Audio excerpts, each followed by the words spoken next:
Jill would never. Jill would never make friends with Jen because Jill's the one that was spreading around her pictures and her address and told us all about the big sinkhole in front of Jen's trailer. So to me, I mean, the information was coming from that one chick. Who's the chick that did the arson? Who was that? Flavor. That's the one. Yes. Okay. And I don't know. Okay. And then she. I remember that. And where was a good day? I don't know anybody, but stuff like that kind of spits. Give me a story, it'll spit. Right. So she kept saying, Martha, Flavor wants to talk to you. She's got all the information for you to dox Jenny. And I didn't.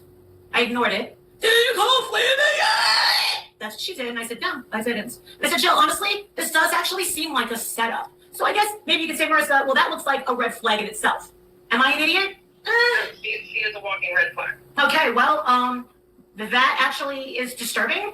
That honestly, like I said in the first live, she sets people up. She gets into people's business. She accuses everybody else of what she's actually doing. And I'm glad that all this stuff is being exposed. So now I have this woman reach out to me while I'm on the phone with Easy. I heard that today Jill wanted to go after Easy. Are you serious, Jill? Are you serious? You're going to make fun of her because she lives with her mother and that you're talking all gangster? Let me tell you something, sweetheart. When I decide to fucking roll up where you live, you're not going to be acting all fucking gangster. You're going to be running as fast as you fucking can. And you know it. So cut the fucking bullshit. Cut the fucking bullshit. You need to stop. Your jig is totally up. Everybody, even, I don't even want to say who reached out to Jen and was like, is it really true about Jill? Yeah, it's really true.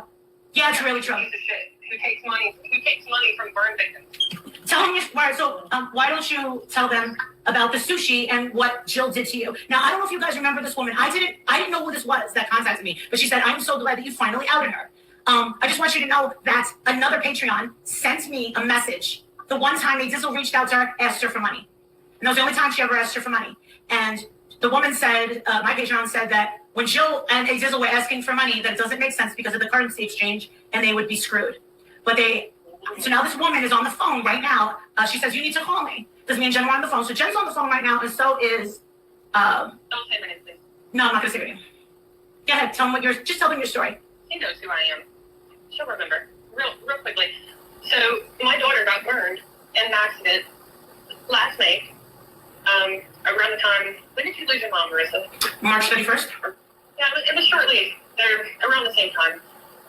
And you weren't around. And you had came live, and I said something about my daughter being burned.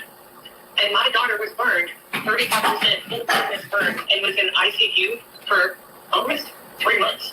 And during that time, I talked to Jill. And I live in South Jersey. She knows where I live. She knows my address. And I talked to Jill, and she said, I'm not that far from you. I can help you.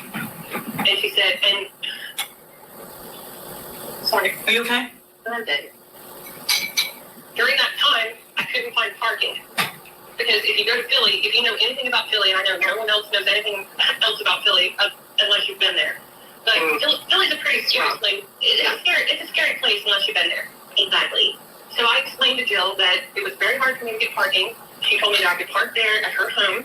She ghosted me on that, and then I let it slide, and I was like, whatever, because she told me I could park there, which parking is nothing, but it did mean a lot to me because that's a big deal. But anyway, my mom, when my daughter woke up from ICU, the first thing that she wanted was sushi.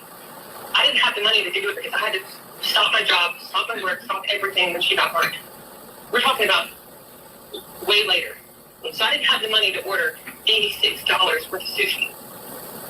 Jill said she would go to the bottom of the hospital floor, get the sushi, and she would meet me. She never showed up. She picked up the food, and she left. Did she pay for the sushi? Did Jill pay for the sushi that she took? No, my mother did. Your mother bought $86 worth of sushi for you and your family in the hospital. She went and picked up the order and then walked off. That's what you're telling me. Took off with it. Because we tried to let the DoorDash driver, but she was the one that was supposed to hand it to me because that was the whole deal. Oh my God. She knew that it was scary for me. If you don't, like I said, if you don't understand Philly, you don't understand it's a different planet. Especially you don't understand how scary it is to stand outside and wait on DoorDash. Right. And when she was messaging me, well, actually, it wasn't.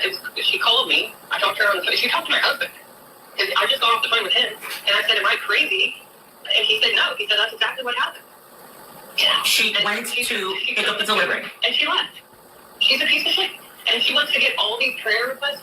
You just need to pray for her. Yep. I didn't. I'm sorry that happened to you. I'm just, my jaw's on the ground. But let's not forget about the donations she took for my daughter. What? What? Excuse me? What do you mean she took donations for your daughter? I told you that in the message I sent you. I didn't get to read it because my phone's blown up. She had, I don't know what kind of donation she had, but she said that she had started donations for Lily, and that Lily was supposed to get $1,000 or $1,100. Never saw it. We never saw it. I didn't care about it. I didn't care about it at that time. Where was it coming from? Well, I had a GoFundMe because I had sent it to her. She didn't use that. She did it. She did it on her own way. So she didn't drop. Are you saying she didn't drop the I GoFundMe? don't know how she was taking it. But she told me, she said, people have donated $1,100 for Lily. And if you look at my daughter's skin, yeah, I can see how people would donate to that. Does it look bad? Oh, my God. I never knew the story. Look at the pictures. I never knew the story. When did this happen? Do you remember? May 30th of last year. Okay, so I was already off YouTube. You were already off Yeah. YouTube, but you... She was, Lily says that she was doing Cash App. We were all still talking, even though you were still off YouTube. All the girls that you had accused, like, we were all still talking, is what I'm saying. No way. I think I was already on Kick at that time. Yeah. I think you were getting set up on that, right? Yeah. No, I think I was on Kick because May is when I went to court in Las Vegas, and it was right after I went to Greece. Yep. You were in Greece. I mean, I know that I didn't send you the pictures of what happened to Lily because I knew you had lost your mom. So I didn't personally send you the pictures of what happened to Lily. And you didn't know me like that. I mean, well, you knew my son. You defended my son. So your son, her son is the little boy that she showed, and Michelle Sabate called her son the R word because he has Downs. Oh my God, this is the Yes, it's the same girl. Yes. Yes. I remember her. Yes. Yes. Not a liar. No, I have nothing to lie about. no, I know that you're not a liar. I think it's really crazy because I just went over to, about an hour ago, I went over to, what's her face's, Jill's community post where she tells Michelle Sabate to get her life together. Are you serious? Are you kidding me? That would be like Wendy, one-ton Wendy, telling Laura to lose some weight. Are you kidding me? Dude. It's disgusting and it's disheartening and it makes me feel all kinds of fucked up kind of ways. Good, and I hope she gets lots of support. Right or wrong. Nope, I hope lots of people support Jill, and I hope everybody gets burned just the way all of us fucking did. Because we felt bad that she was sitting there surviving on a box of crackers for 3 days because you're over 40 and you can't fucking feed yourself. And you're gonna tell Michelle Sabate, that she needs to get her life together? Girl, stop it. Girl, just stop it. My daughter got burned a week before her 8th grade prom, and I know 8th grade prom is not a big deal, but it is. Oh my God. It's a huge deal. It was to her. Yeah. Well, I have the picture of her when she tried on her dress, when we bought her dress.